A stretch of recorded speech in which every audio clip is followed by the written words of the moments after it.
Hey everybody, how's it going? Uh, Video on a cool thing I got. It's a YoGPS tracking system for vehicles. I guess it could be used on anything: truck, car, boat, motorcycle. It tracks anywhere in North America, you know, Canada, United States, and Mexico. It was a Christmas gift from my lovely wife. It was on my Amazon wish list for a while. I picked this company because I'm in Canada and they're a Canadian company out of Toronto, Ontario. So it's nice being able to, you can apparently get a hold of them on the phone if anything goes wrong, any problems online. Great reviews. I checked out probably 100 different tracking systems for vehicles.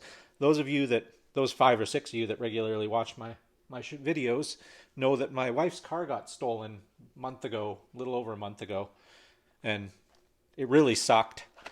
Would have been nice to have one of these. So it triggered me to get one of these and try it out on my Jetta. And if it works great, I'll get probably 3 or 4 more for the rest of our vehicles. I have tried it out. So far, it's worked excellent. So I'll just open it up. Yeah, I have tried it out. I just put it back in the box because some people like to see how things are packaged. I guess that's why people like unboxing videos. I don't know. But anyway, it's the LTE Cat 1 Asset Tracker. Made in China, YoGPS magnetic GPS tracker for cars, rechargeable long life battery, SIM included. That was another reason I bought it, because you have to be connected to a cellular network for it to get back and forth to your phone, notify you of anything. So this one comes with built-in. You can change the card, I guess, but it comes with the card in it. I opted.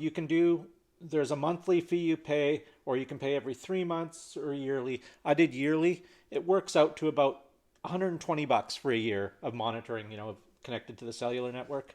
It's the cheapest plans available. So $120 gives me a little peace of mind. I'm good with that. I've spent more on stupider things. So anyway, let's get on with opening this up. Slide it open. Little instruction sheet just says follow these 4 easy steps and start tracking. Another reason I picked this one is because simplicity. Every review said it took them 5 minutes to get it going. Everything was great, no problems. And it is. You charge it. It came to me partially charged, I think. It would turn on. But you have to charge it for 8 hours. So I charged it for 8 hours till it was fully charged. Then you download the app, the YoGPS app on your phone. I'll show you that in a minute. You have to sign up, fill out, give your location, your address, blah, blah, blah, all this stuff. Credit card info. Oh, no. Then you go to activate. That's where you pick your plan, whether you're doing the monthly, the every 3 month, or yearly. And all plans include, there's no special features that you have to pay extra for. Everything's included in all the plans. Another thing I liked about this. So that's all good. It's just so simple. I was amazed at how easy it was to hook up. Painless. So here's the unit itself. Not sure how much that weighs. You know what? Hold on a second.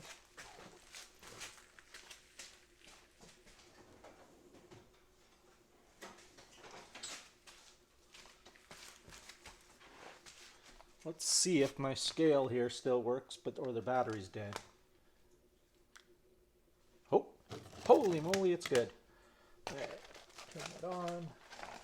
Zero it out. We're setting grams right now, so we'll put this on the scale.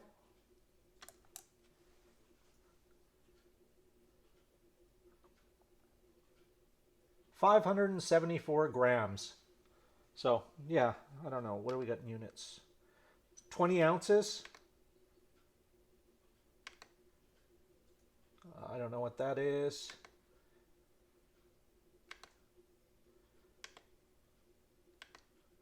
Some odd Anyway, there we go.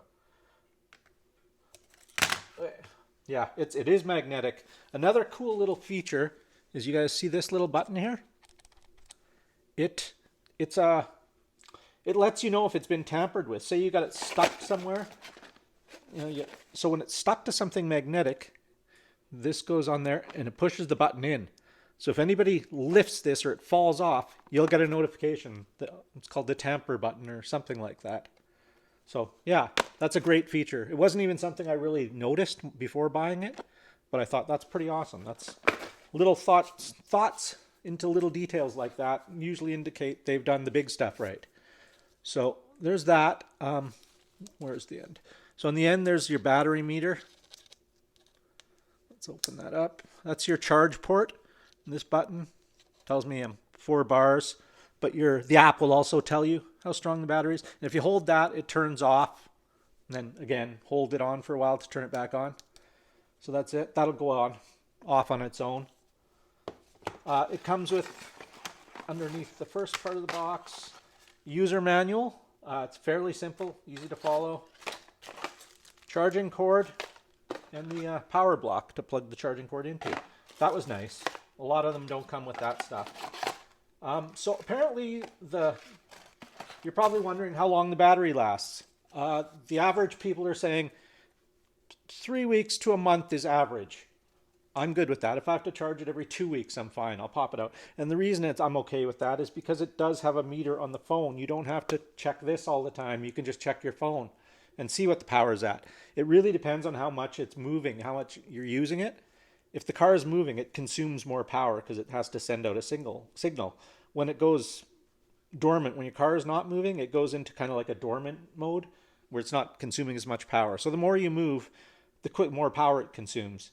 But I've heard people or read about people online that said they've used it for their trucking business, and they say they last about 2 weeks of these are like in-city driver trucks. So they're on the road like 9 to 12 hours a day being moved constantly. So 2 weeks out of that's pretty good. I'm guessing I'll be over a month with my use. So anyway, there's that. We'll set that there. And I'll show you the app. So all you do is go to the App Store, look up YoGPS, search. Should be the first one that comes up. I've already downloaded it, so you haven't, but so you just download it, fill out all the informations. There's the app. So home, it's saying we're moving. Maybe I just got home. It's showing the blue dot is me, the blue car is me, so I'm right there because my car is right there, and the tracker's there. So yeah, it's showing me at home, which is where I am. Speed 0 kilometers an hour. Battery 93%. See, it updates kind of like when you're moving. Again, if it goes dormant, it doesn't update immediately. You're not going to get a notification unless it moves.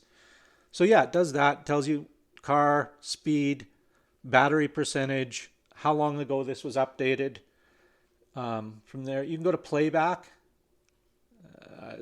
There we go, back to my city. Shows you everywhere I've been with the car. You can select different days and stuff and time. Great for keeping track of that stuff. Reports, distance, blah, blah, blah, car, speed, 60, average speed. So it'll tell me average speed, maximum speed, engine hours. Yeah, so that's pretty cool. And you go into settings. You can turn on what's called a geofence. And it's cool because you can, sorry, I should be holding this closer so you guys can see. Geofence you can set up, which is you just on the GPS map, you set up a circle around a certain area, and if the car leaves that area, it notifies you. That's perfect for what you need because it's not going to notify you every time the car moves because that'd be kind of annoying because it's you in the car most times. What else? So it can notify you on geofence exit, geofence enter, when your ignition is off, device is moving, device over speed, you set a certain speed, ignition on, device stopped, or when the alarm goes off, it'll notify you. All of those. You can turn those all on and off if you wish. Doesn't take any time. Updates. So yeah, geofence is, hold on, should come up in a second here. Oh, there we go. Home. So that red balloon, red pin, that's us. That's where we are. And that red bit, if this tracker leaves that area, which is the center of my block, basically, then I get a notification on my phone. My phone will beep, vibrate, and pop up a little message saying, hey, dude, car's leaving. So yeah, and I can change that just by sliding this back and forth. Yeah, I don't know what else is in settings I can show you guys. Trackers, this, if you have more than one, see, I just got this one labeled car. So I can track as many as these as I can afford. So and all with the same app. I can just track them. It'll just have different selections. Car 1 I could put, car 2, car 3, car 4. As a user guide, notifications. Oh, yeah, we did that. Measurements, got it set for time zone, speed unit, kilometers an hour, distance, kilometers. That's set, so you can set that yourself. You can request help, about, or log out. You have to log in. You have to, like I said, you have to sign in, create a profile on here and a password and such. And that's it. It works fabulous. It's awesome. Now, here's probably what a lot of you guys are waiting for. The price.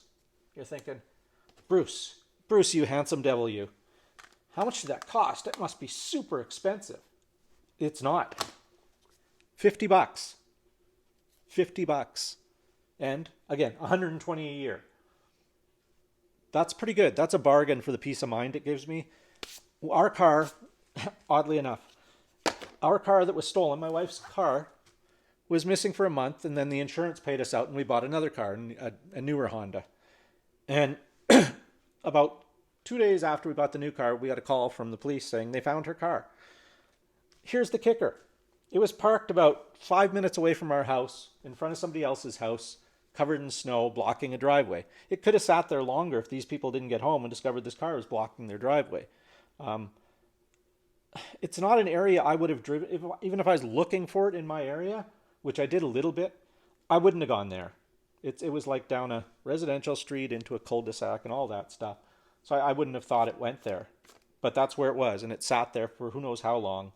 So we went today to the insurance company, let us go get some stuff out of it. My wife had some information in there and stuff. They stole my little Ryobi air compressor out of there. They stole the battery, the catalytic converter. For some reason, they ripped apart the fuse box. I don't know why. So anyway, the car is going to be going to auction. But this would have prevented that. An alarm is great. Alarm is a good thing. A club, any security you have is great. It's just layers. The more layers you have, the better. You know, they tell you in winter to dress in layers. Do security in layers. I mean, you can't build a solid metal cage around your car, but you can put little metal cages around parts of the car that people would need. So, yeah, this is great. For $50 and $120 a year, it's fabulous. It's great. It works really good. It's very accurate. I have no problem at all. And yeah, I'm glad. I'm not being paid to say this. They didn't give me a free one. I've never had contact with the company other than my order, which I ordered on Amazon. And there you go. I think it's a great idea. I'll let you know. I'll update as to battery life, actual battery life. As to where I'm going to put this, it doesn't have to be out in the open like it can be. My thoughts are I'm going to pull back a door panel and stick this in a door skin somewhere that won't interfere with the window. So it's not visible, but it's still easy to get at if I need to pull it out and charge it. That's what I'm thinking. Somewhere, maybe behind the glove box, I'll pull out the glove box and stick it to something under the dash. Something like that. It's pretty strong. The magnet is pretty strong. Well, it won't pick the handle up because it's odd, but it is pretty strong.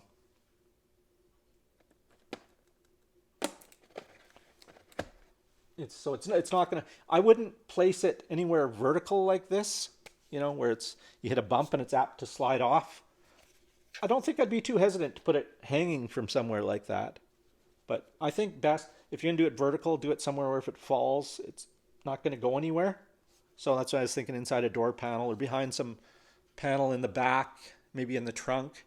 I don't want it under the hood because you don't want it to get too cold. So if it stays inside the car, that's the best. I park in a heated garage, so that's not an issue for me. But those of you that do park outside in the cold, I think it said it's good down to minus 29 or 30 or something. I mean, it'll work. It's just the battery will die really quick. Lithium batteries they die really quick in cold weather. So that's something to think about. But I figure inside the car, if I'm parked outside for 8 or 9 hours or something, say I'm at the office, it should be fine in there. It's not going to get down colder than minus 30 in my car outside here, unless it's like minus 50 outside. So there you go. Any questions or comments you want, leave them down below. Don't forget to like, leave me a thumbs up, subscribe, share, and comment. Please comment. That's cool. So that's it. So thanks for watching my video. Take it easy. Have a great day.